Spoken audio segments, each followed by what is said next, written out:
Hi, I'm Shannon Gavin Johnson, the director of Legacy Museum on Main, and this is a brief moment in LaGrange's history. The evening of November 19, 1938 was dark and stormy in LaGrange. Around 10 p.m. on that Friday night, residents living off Young's Mill Road near Leonard Road heard a tremendous crash.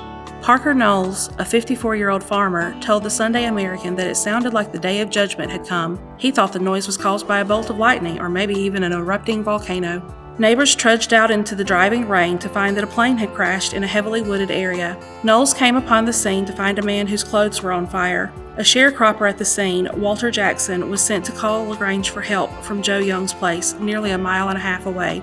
The plane had encountered a heavy downpour over Troup County. The pilot had been circling the area, possibly attempting to find a field for an emergency landing. About 7 miles north of the city, the plane plowed into a wooded area, cutting a path of about 150 feet before bursting into flames. The impact was so jarring that one of the plane's 2 engines was hurled beyond the trees into a cornfield.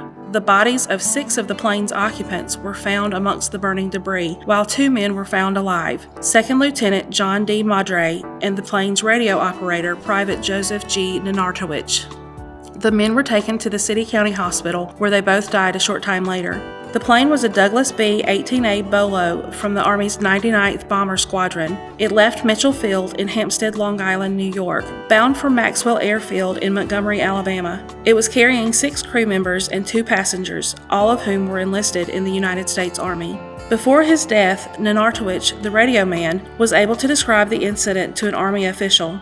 "We were flying low to get under the ceiling. It was raining. Suddenly we hit a rough spot and bounced. Next thing I knew, the plane was plowing through trees. No mechanical defects as far as I could tell."